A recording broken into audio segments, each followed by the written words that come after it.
Pasa Raza. Today we'll be visiting with Deric and talk about this amazing Lincoln, so stay tuned.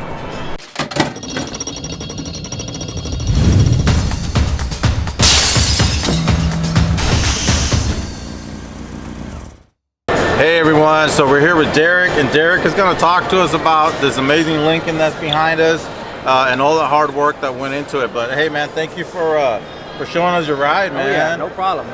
You know, one of the things that always intrigues me, especially because we're in the Midwest, is how did you get into lowriding, man?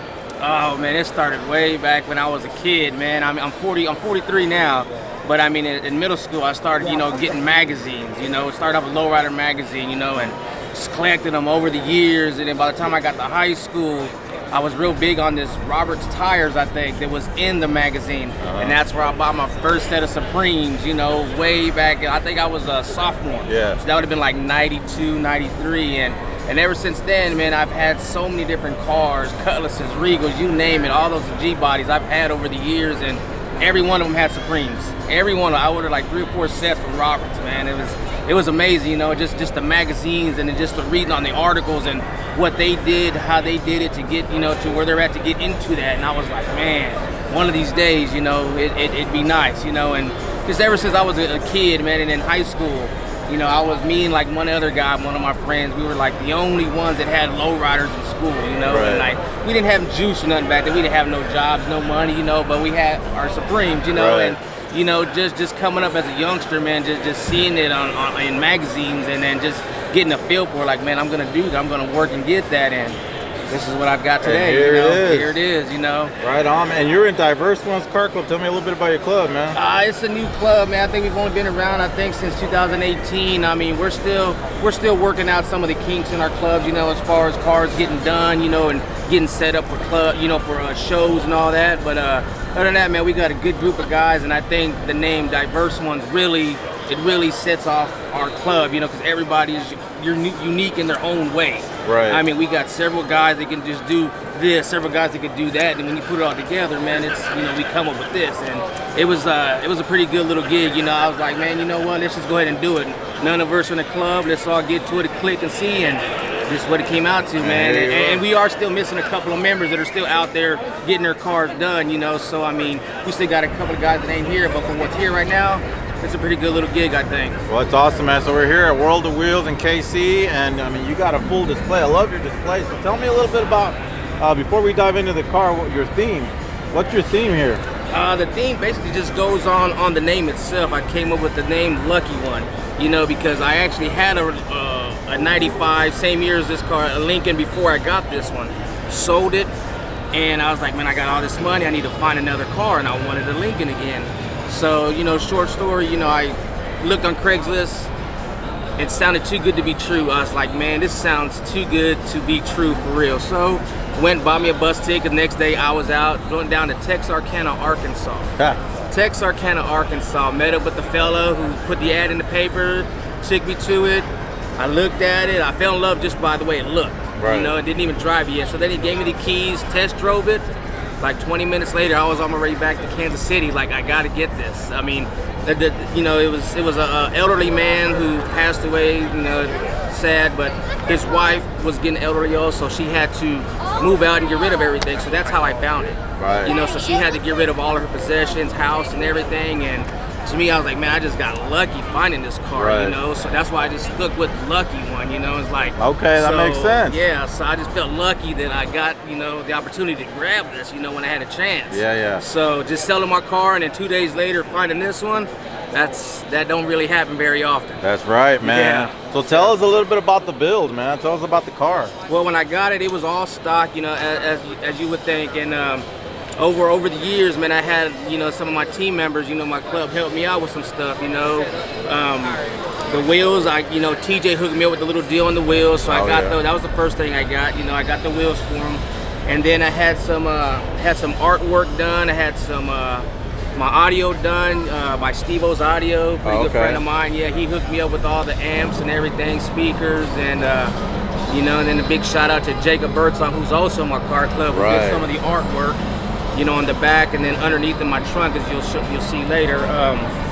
And then my guy Martine Alanis, He just did my interior. And looks good. Man, he's awesome. Man, that he's looks awesome. real good. So let's walk around it a little bit and check it out, man. Yeah, that interior is awesome. I like how you got the name on the seats. Oh yeah. It looks so clean, man. It just looks like you want to fall asleep in that thing. So, who did your setup on your hydraulics? On the hydraulics, it's one of Kansas City's best. Everybody knows him, Blas Mendez. Oh yeah, Badass Blas. OG Blas. Yeah, huh? OG Blas. I mean, he's like, yeah, mijo, I'll do it. You go get everything. So we actually went to a Denver lowrider show a few years back, and we met up with Joe Ray, and Joe Ray was cool with, I guess, some of the guys who were selling it. So he got me a deal, and we got everything. Got it shipped to us, and Blas got to work on it. Blas did his Blas thing. actually gave me a list. He goes, mijo, here you go. Take this, bring it back, and we'll do it. Nice. So okay, Man, and just he got having to work. just that alone makes this awesome, man. Because Blas Yeah. is a cool dude, and now I can see the hard lines, and I know it's Blas. Yeah, oh yeah, that's what everybody knows is that Blas did yours. Blas did yours. Yeah. Yeah, man, and it's clean, man. I mean, I just love how, you know, you don't take up the whole trunk with the setup. You got room for your speakers on there, which is... And that was his idea. He told me, he's like, I did it like this because I know you like boom booms, he said, or whatever. So I was like, he's like, you got a spot right here for your boom box, and you know, so I was like, awesome. man, I fell in love with it, you know, when he done it. So. And Jacob did your mural underneath? Yeah, Jacob did the underneath the trunk. That was like one of the first things I did after I got my wheels. I did that. That was like the very next thing. And then, of course, the stereo system started coming. And then he also did the outside. Oh, yeah. The lucky one on the outside. With the pinstriping. Who did your battery hold downs, man? That's cool. Actually, I did those myself. Oh, really? Yeah, I made those Lincoln signs myself out of just regular wood. Oh, I see. Sanded them down, painted them, and yeah. That's awesome. That's something I did with my own hands. Well, this car is really neat, man. I really just like it. It just shines now. Is this, you got to repaint it? I'm assuming. No, it's all original. That's so it came with that. How do you think I named it the Lucky One? Yeah, man, that is incredible. That is original. Man. All that pearl and everything. I mean, it looks like it's a custom paint. Yeah. And that's Wow. what everybody says. Who painted your car? I was like, it's the way it came. Man, you can't get any better than that. 'Cause you don't have to worry about runs or nothing. That thing's just gonna be solid, man. Yeah. So, and it looks like it's been kept in the garage for years, and that's exactly what I keep it in the garage too. Yeah. You know, so I mean, just to keep it looking, you know, that nice. But you drive it too, though. I've seen you on the boulevard. Oh yeah, I drive it. Oh yeah, I drive it once in a while. You know, it's not my everyday driver. I'm Right. not gonna lie. I don't drive it every day. Sure, yeah. You know, on some cruises, you know, little outdoor car shows. You know, I'll go. You know, represent those. You know, Right.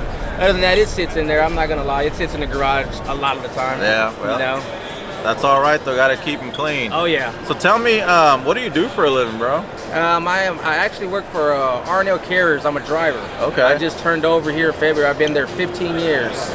You know, 15 years. You know, just driving and doing dock work. You know, just regular stuff. You know, just got to make a living. You know. Hey, so. no, that's good though, man. You know, Yeah. and I ask you that because a lot of times, you know, one of the main things we want to do is break the stereotype, the negative connotation that comes along with lowriding. I mean, we all have jobs. Oh yeah. We get up every day, we make our money so that we can have these toys, and I think it's very important to highlight that. You know what I mean? Oh yeah. Because movies and music have made it sound like everybody that has these cars is a gang member or a drug dealer or something like that, and that's just not the case. No. Not to say that it isn't out there like it is with any other genre of car or hobby, but you know, it's definitely not the majority by any means. Oh yeah. In ours. So you know, one of the things too that we do in this channel, man, is just, you know, have a lot of youth watches this.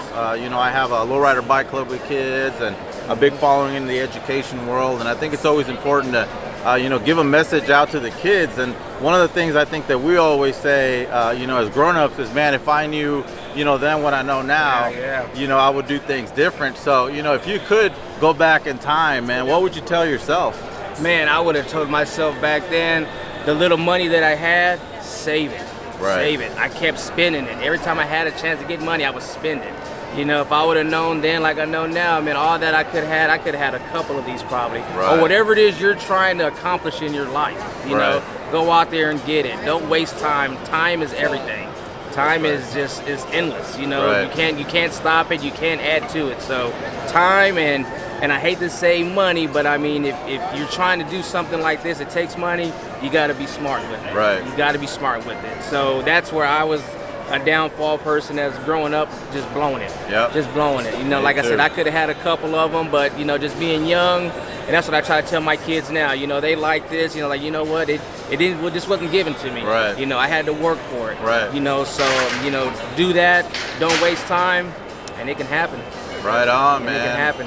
Well, I love that message, man. And hey, man, thank you so much for showing us your car. And Oh, yeah, man, I stay appreciate tuned for it. the next episode. Appreciate it. Thanks a lot.